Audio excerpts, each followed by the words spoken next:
Là, je vais lui mettre un coup de LED à lui.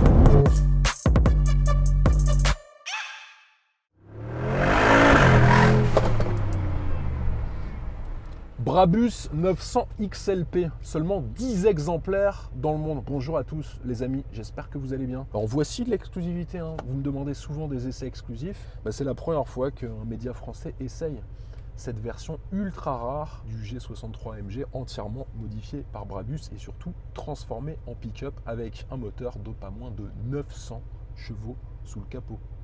Vous vouliez de la puissance, vous allez être servi. Dans cette vidéo, je vais vous détailler toutes ses caractéristiques extérieures, son habitacle ultra, mais alors ultra retravaillé par les équipes de chez Brabus. Et puis bien sûr, on ira faire un tour sur la route pour voir si les 900 chevaux sont bien là. Sur YouTube, c'est chaque vendredi à 17 h, je diffuse un essai détaillé. Donc abonnez-vous, mais surtout activez cette fameuse cloche de notification. Pareil sur mon compte Instagram, le vendeur automobile. Vous êtes prêts? Moi, pas vraiment. Allez, c'est parti.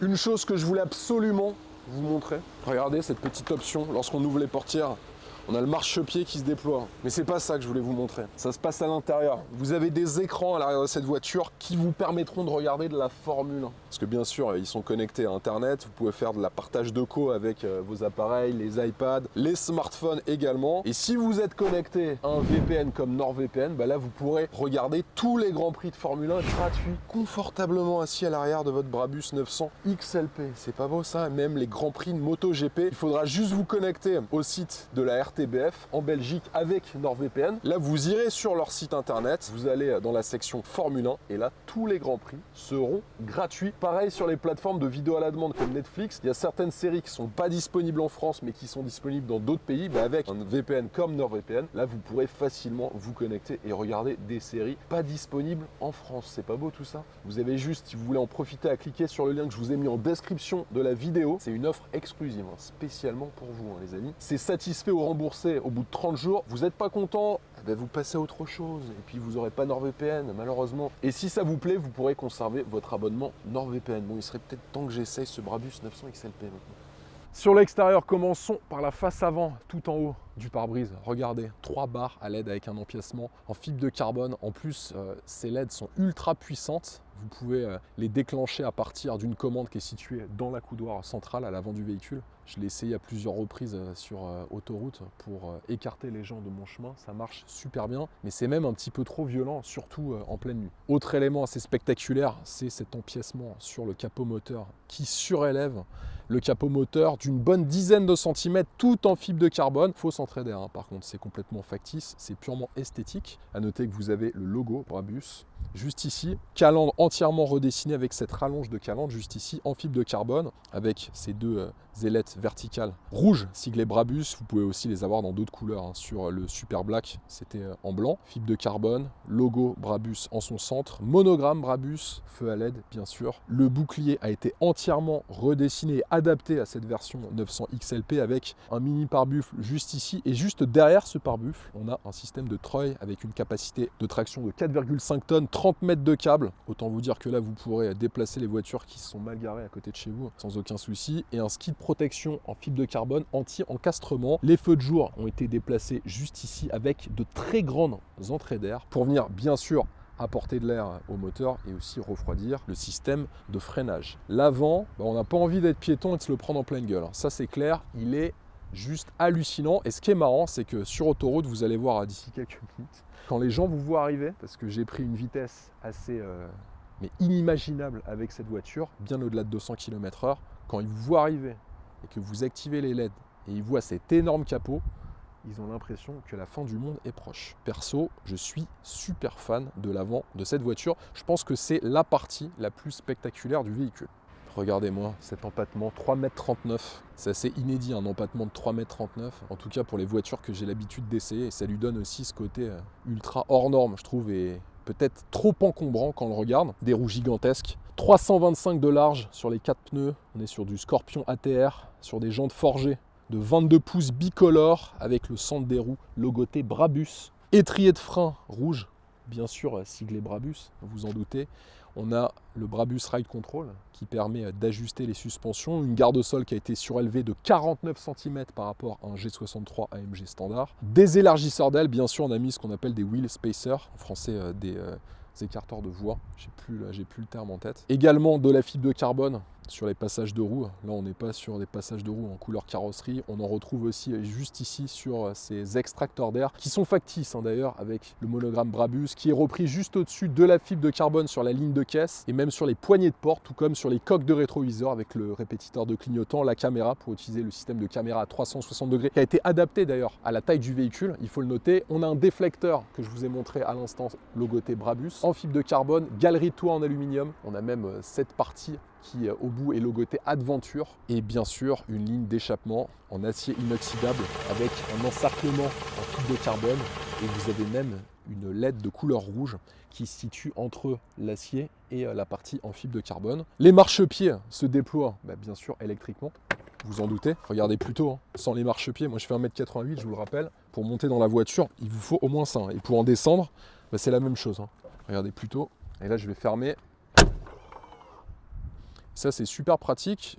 Pour la petite histoire, quand je suis descendu tout à l'heure, j'ai pas fait attention au marchepied, j'ai failli tomber. Il faut faire tout de même très attention. Bien sûr, là on a un empiècement de couleur noire qui est en fait un petit déflecteur en noir brillant. Déflecteur aussi avec cet extracteur d'air sur le passage de roue arrière en fibre de carbone factice, encore une fois. Puis on retrouve bien sûr le design d'un G63 AMG, sauf que cette partie a été entièrement coupée. On y a ajouté des barres de maintien juste ici, comme les bons vieux pick-up. Ça aussi, ça lui donne un côté de gros baroudeur. Franchement, c'est vraiment super impressionnant. Ils ont gardé les portes et puis les rétroviseurs et tout le reste, ils l'ont modifié. La partie arrière, bien sûr, a été découpée par rapport à la version de base. Poignée en fibre de carbone. On a cet empiècement Brabus qui est aussi présent sur les Brabus 900 Super Black. Toute la partie inférieure du bouclier a été entièrement revue. On retrouve un ski de protection badgé Adventure XLP en fibre de carbone avec même le support de plaque siglé Brabus et des LED bien sûr sur les feux arrière du véhicule. Ces sorties d'air sont factices et on a les catadioptres qui sont positionnés de manière horizontale. Alors le coffre, pour monter dans le coffre d'un Brabus XLP, il faut prendre son élan et monter de cette manière. Arceau tubulaire pour apporter beaucoup plus de rigidité bien sûr sur cette voiture. On a même des rails ici pour positionner des objets, des accessoires. Ça peut être des sangles par exemple que vous pourrez positionner. Le sol est logoté Brabus. On a même une finition ici qui évite les rayures à l'intérieur de la benne. Alors c'est vrai que la benne ne va pas forcément être utilisée de manière régulière, mais en tout cas ça pourra quand même vous servir à mettre des vélos sans aucun souci. La partie arrière ici du haillon, elle est reprise du G63 AMG. Ils ont même conservé l'essuie-glace. Le troisième feu stop, ils y ont ajouté quand même une barre à LED qui est enclenchable à partir d'une commande qui est située, tout comme les LED à l'avant, dans la couloir centrale, à l'avant du véhicule. Et puis on retrouve ces plaques en aluminium sur lesquelles vous pourrez par exemple mettre une tente de toit, des jerrycans, des planches de surf, des vélos, des kayaks, enfin à peu près tout ce que pourra supporter le Brabus XLP 900. Je ne m'attendais pas un jour à rentrer dans une benne d'un Brabus, c'est chose faite. Il faudra juste faire attention à une chose, c'est la hauteur. Elle surprend un petit peu, on ne s'attend pas à sauter de si haut dans un Brabus.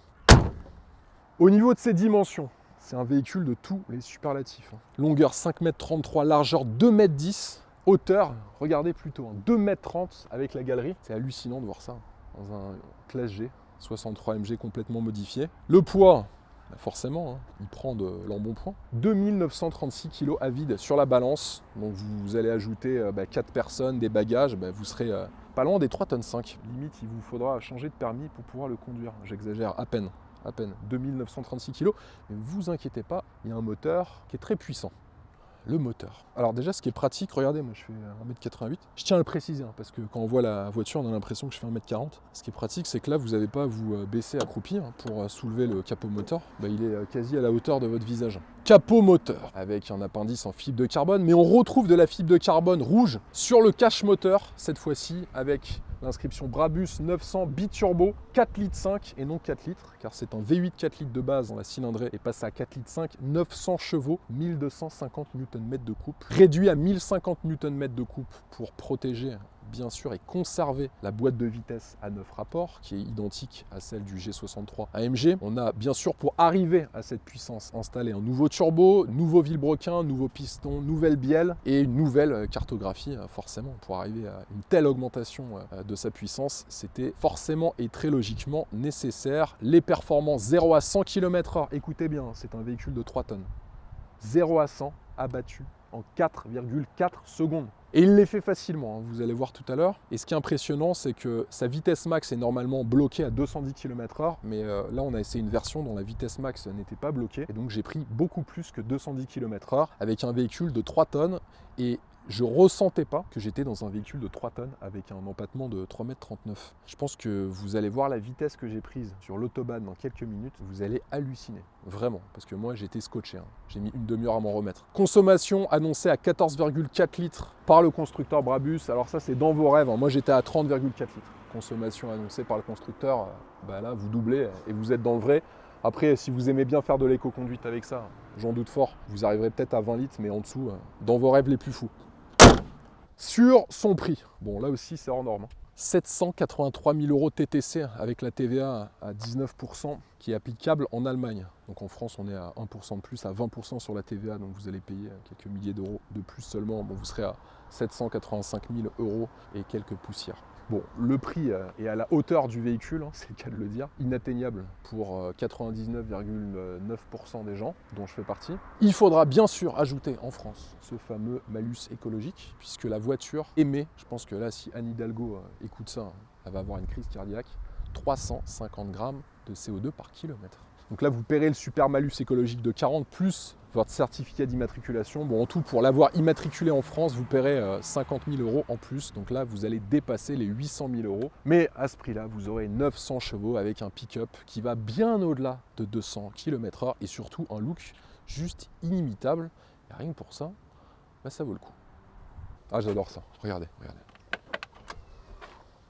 Avec, petit détail, les LED sur l'avant et aussi sur l'arrière du véhicule. Vous l'avez sur les deux. Bon, ça ne sert pas à grand chose, mais ça a le mérite d'être très joli. Et même le marchepied, déployable électriquement, est siglé Brabus. Et c'est marrant, il est siglé Brabus sur les 3 axes. Là encore une fois, au cas où vous pourriez l'oublier. Alors l'habitacle est identique à un G63 AMG. Je vais me mettre de l'autre côté, que vous puissiez vous rendre compte un petit peu. Donc là, on est vraiment très haut. On retrouve bien sûr de l'Alcantara. Une partie centrale du ciel de pavillon en cuir avec les logos 77 qui font référence à la date de création de Brabus en 1977. Et on a un élément par contre qui est spécifique à la Brabus, c'est les 3 manomètres. Juste ici, vous avez l'indication de la vitesse pour les passages arrière, au cas où vous ne pourriez pas regarder l'énorme écran d'instrumentation à l'avant. Une horloge, il y en a même une deuxième à l'avant du véhicule que je vais vous montrer, et une jauge de température extérieure. Le cuir, vous pouvez choisir entre 5 types de cuir différents, avec ici un motif sur lequel vous pouvez apposer sous ce motif en surface une autre couleur de cuir pour donner une sensation de relief. Vous pouvez par exemple mettre du rouge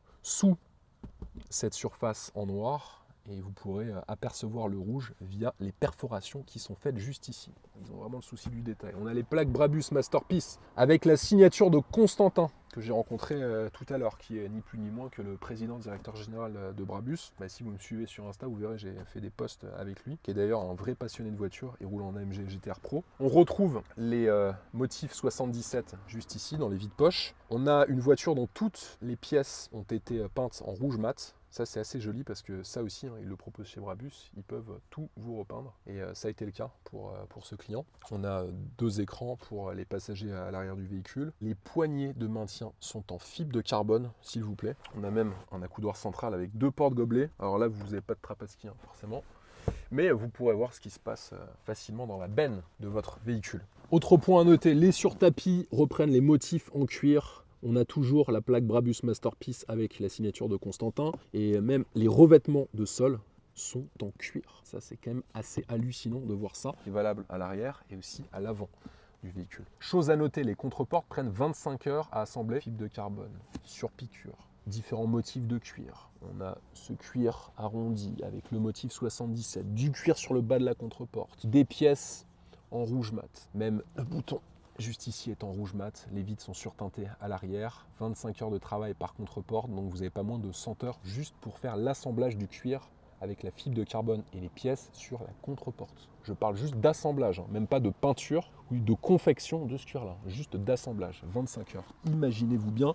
Et les seuils de porte sont badgés Brabus et ils sont rétro-éclairés en fibre de carbone. Ce que j'aime bien, c'est que pour descendre, vous pourrez utiliser que des empiècements en carbone, comme la poignée de maintien, et vous pourrez descendre de cette manière. Donc autant vous dire que si vous n'utilisez pas ce marchepied, c'est la tôle assurée. Sur l'avant, là, il se réouvre, hein, forcément, il se redéploie. Contre-porte avec le même design, hein, sauf que là, vous avez le réglage électrique de vos sièges sur l'avant et toujours ces pièces en rouge mat. Splendide. Le seuil de porte est beaucoup plus large, toujours rétro-éclairé, logoté Brabus. On retrouve un pédalier de couleur rouge avec les surtapis qui sont logotés Brabus Masterpiece et toujours la signature de Constantin. Sur la sellerie, on a un habillage en cuir matelassé, texturé, perforé, avec des surpiqûres rouges et des inserts de logo Brabus. On a même l'embossage Brabus dans les appuis-têtes, d'ailleurs qui sont assez confortables, les appuis-têtes. Le maintien est plutôt bon. Bien sûr, ils sont électriques, hein, chauffants et ventilés. Alors ce que j'aime bien, c'est que vous avez les flancs ici qui peuvent se gonfler. Vous pouvez aussi le désactiver, ça, lorsque vous allez arriver dans les virages, pour améliorer votre maintien de corps. Ça, c'est bien vu par Brabus. Après, j'aurais aimé des sièges peut-être un petit peu plus larges que ceux-là. Je les trouve un petit peu trop serrés par rapport à mon gabarit.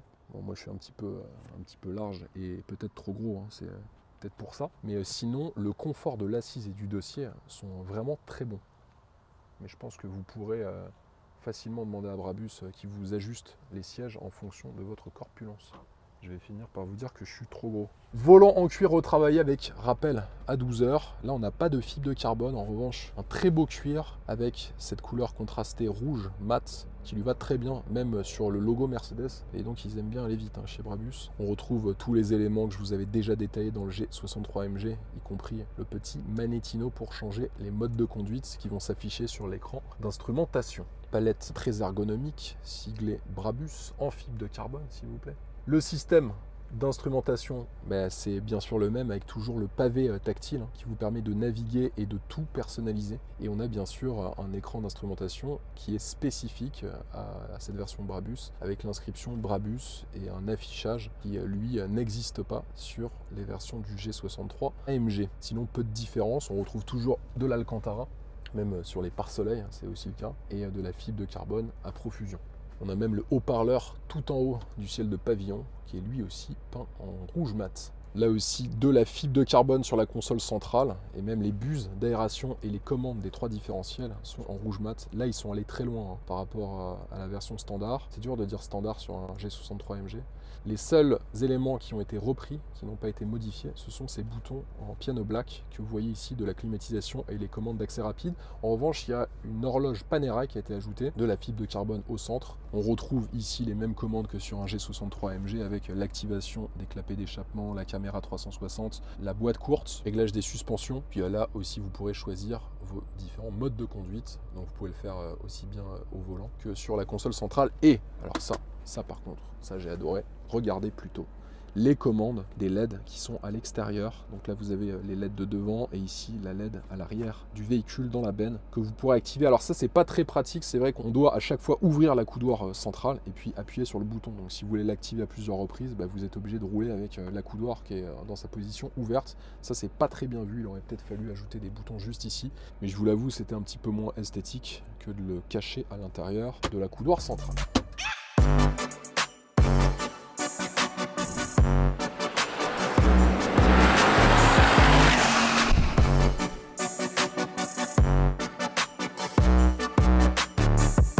Place maintenant à l'essai routier. Alors, en termes de surprise, la surprise est de taille, parce que je m'attendais à un pachyderme asthmatique en conduisant ce XLP qui frôle les 3 tonnes, je vous le rappelle. Bon, j'avais oublié juste un petit détail, c'est qu'il a 900 chevaux sous le capot et plus de 1000 Nm de couple. 1250 exactement. Regardez plutôt, là je vais me mettre en mode sport. Vous allez voir ce que vous allez voir. Allez, j'accélère à fond. Oh là là là là! Je peux vous dire que pour une voiture de 2,8 tonnes, ça arrache le sol et surtout ça arrache les tympans pour les personnes qui sont à l'extérieur. Autant à l'intérieur, on n'entend pas trop le son de l'échappement parce qu'on a une excellente insonorisation, mais alors à l'extérieur, je vous assure, c'est comme son frère moins exclusif, le Super Black, qui lui propose exactement le même son, la même motorisation, mais qui est un petit peu plus léger. Mais ce qui est assez marrant, je trouve que l'échappement sur la version XLP 900 est beaucoup plus démonstratif que sur la version standard, le Super Black. Comme quoi, il suffit peut-être de changer la carrosserie. La voiture est surélevée, bien sûr, garde au sol 49 cm. 49 cm. Là, vous pourrez passer, mais quasi partout. Alors, il faut quand même nuancer ça parce que il ne faut pas oublier qu'il y a un empattement qui est colossal. Et donc, bien sûr, en franchissement, vous le savez peut-être, c'est toujours mieux d'avoir des empattements assez courts avec une grande garde au sol. Bon, là, en termes d'empattement court, on repassera, hein, bien sûr, parce que la voiture est gigantesque. Quand vous arrivez au feu rouge, les gens, soit ils vous prennent en photo, soit ils ont peur. Lorsque vous doublez sur des routes, souvent, ils font un écart sur la droite parce qu'ils ont l'impression qu'il y a un gros camion qui est en train de les doubler. Enfin, il y a des comportements des usagers sur la route qui sont assez étonnants. Lorsqu'on arrive par exemple au centre-ville tout à l'heure, les gens s'arrêtaient de marcher, ils regardaient la voiture comme ça, même pas pour prendre des photos, juste ils étaient impressionnés par la taille du véhicule. Pas la peine d'acheter un camion, vous achetez un petit XLP 900, ça fera largement le travail en termes de sensation. Alors, la suspension que j'ai trouvé plus agréable que sur le Super Black. C'est vrai que le Super Black a des jantes de 24 pouces, là les jantes sont un petit peu plus petites. Et puis surtout, les pneus sont axés vers le tout-terrain, tout comme la suspension qui est plus souple, moins rigide, moins ferme. Et ça se sent tout de suite. Alors, en conduite dynamique, on se calme très rapidement. Il ne faut pas oublier les lois de la physique. Avec une masse si importante, forcément, vous n'allez pas impressionner beaucoup de gens dans les parties sinueuses. En revanche, en tout-terrain, et c'est là où on l'attend le plus, avec un débattement de suspension si important, une garde au sol de 49 cm et puis des réglages vraiment axés pour le off-road, c'est là où il va vraiment exceller, c'est là où il va être le meilleur. Alors j'ai pas pu aujourd'hui vous faire une démo en off-road, dommage, la voiture coûte plus de 600 000 €, il n'y en a que 10 qui ont été produites, et 10 seulement, pas une de plus, hein. Ils ont vraiment insisté là-dessus tout à l'heure chez Brabus. J'ai parlé avec Constantin, le CEO, le président directeur général de Brabus. Il m'a indiqué que le XLP 900 était un modèle extrêmement rare et que justement pour entretenir cette rareté, ils ne feront pas un seul exemplaire de plus. Une petite autobahn. Est-ce que je vais pouvoir un petit peu accélérer? Bon, ça va être un petit peu dur là.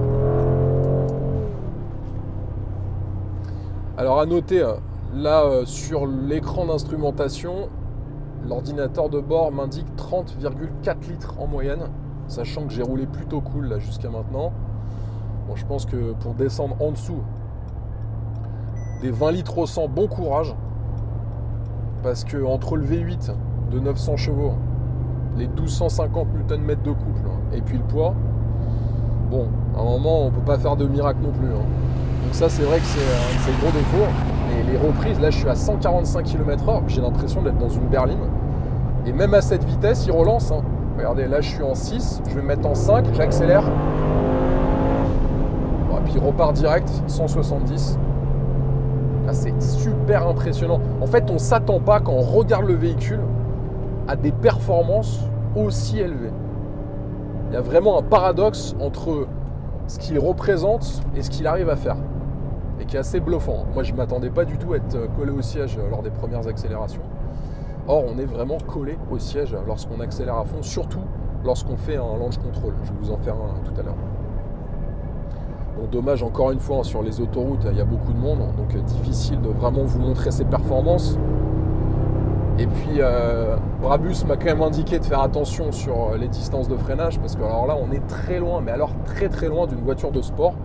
Même s'il y a un système de freinage à haute performance sur le 900 XLP, bon, lorsque vous appuyez à pleine charge, on n'est pas non plus scotché à sa ceinture, ça freine fort, mais c'est pas du tout une distance de freinage qu'on pourrait retrouver sur une voiture axée pour la piste comme une 992 Turbo S. Bon, ça, après ce que je vous dis, c'est assez logique. Sur la boîte de vitesse, on retrouve la boîte de vitesse à 9 rapports très bien étagée, toujours avec les palettes derrière le volant en carbone. Et c'est vrai, dès qu'on passe en mode sport avec le petit Manettino, eh ben, on se prend souvent au jeu de jouer avec les palettes parce que l'échappement est tellement démonstratif, tellement sonore, qu'en fait, on passe son temps à rétrograder en mode sport en activant bien sûr les clapets à l'échappement qui sont activables avec la commande qui est au tableau de bord que je vous ai montré tout à l'heure. Et le seul problème, c'est que là, pendant une après-midi, j'ai que fait des énormes accélérations, mais alors sur 3 freinages, je me suis fait un petit peu peur parce que limite le freinage n'est pas adapté tellement il y a de puissance dans cet énorme engin de 2,8 tonnes. Alors ce qui est sympa aussi lorsqu'on accélère, on sent la décompression du turbo. Je ne sais pas si je vais pouvoir vous montrer. Ah voilà. Dès que je relâche, vous sentez un petit souffle comme ça, comme un peu les dumb valves sur les Subaru de rallye. Ça c'est assez appréciable. Là je vais essayer de les pousser devant pour vous faire une petite accélération.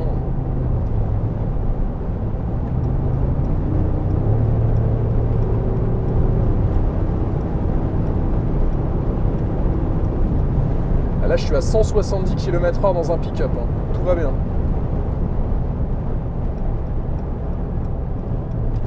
C'est marrant comment les gens ont peur. Là, il y avait une personne en Audi A6. Il a vu la voiture arriver. Il s'est poussé directement sur la droite. Maintenant, il est juste derrière moi. Là, je crois que devant, il y a un peu plus de place. Je vais pouvoir vous faire une petite pointe. Là, je suis en mode sport.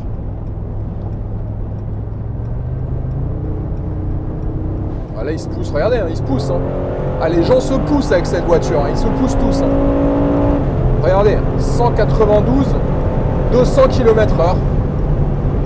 200 km/h avec un pick-up.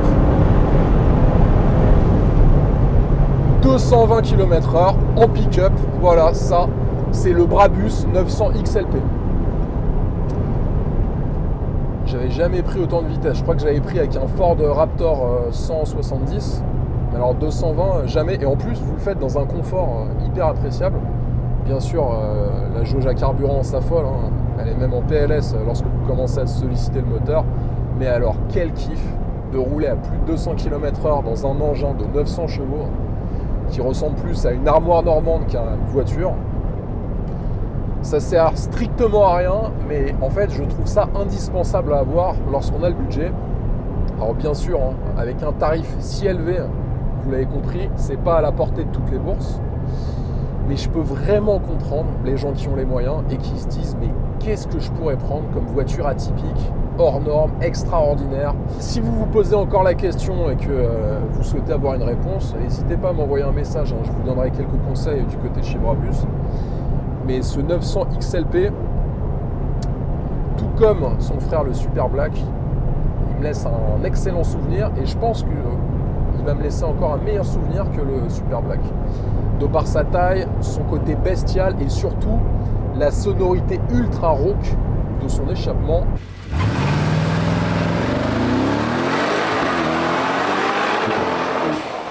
Franchement, j'ai adoré. Dites-moi en commentaire si vous aussi, avec le budget, c'est une voiture que vous pourriez acheter. J'aimerais vraiment avoir vos avis, les amis.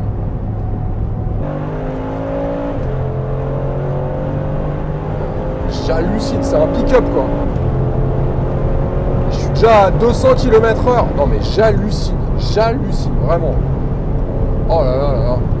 Bah là tout le monde se pousse. Hein. C'est marrant, le clubman il s'est poussé immédiatement.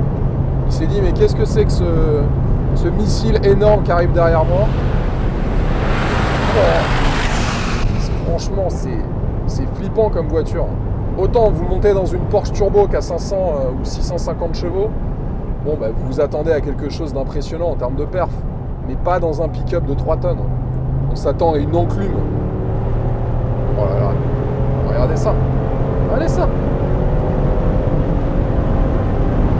À 900 chevaux, 236 km/h en pick-up. Voilà. Je lui mets un petit coup de LED ou pas ? Parce que là, vous avez les LED en fait ici. Et je vous raconte pas, hein, les LED, ça vous décolle la rétine, quoi. Ah, c'est bon. C'est vraiment marrant comme voiture. Ça sert strictement à rien, mais c'est vraiment ultra marrant à conduire. Ah, j'en reviens pas des performances, quoi.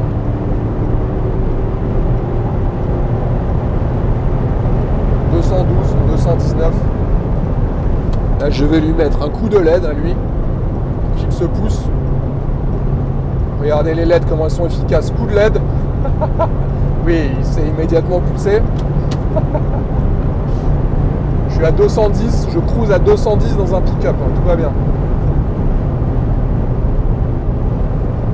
Il faut juste faire attention quand même aux distances de freinage, car la voiture a une masse relativement importante, notamment sur Autobahn, où là il faut quand même énormément anticiper les potentiels changements de voie des voitures qui sont sur la droite et qui souhaiteraient se mettre sur la gauche. Mais à part ça, j'adore conduire cette voiture. J'active la barre à LED. Ils vont se pousser, je pense. Ouais, ça marche bien la barre à LED.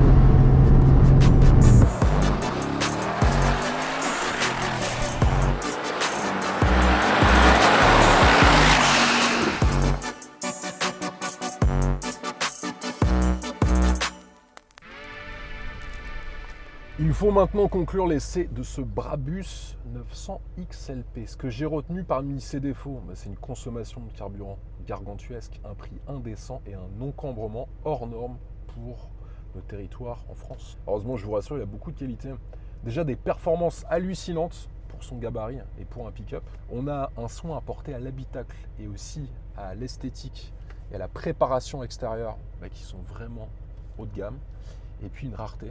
Seulement 10 exemplaires seulement ont été produits des chaînes de Brabus. J'espère que cette vidéo vous a plu, les amis. Mettez-moi en commentaire si vous avez aimé le test de ce Brabus 900 XLP. Sur YouTube, c'est chaque vendredi à 17 h, je diffuse un essai détaillé. Donc abonnez-vous, mais surtout activez cette fameuse cloche de notification. Pareil sur mon compte Instagram, Le Vendeur Automobile, je diffuse beaucoup de contenu exclusif et d'actualité. Moi, je vous dis à la semaine prochaine.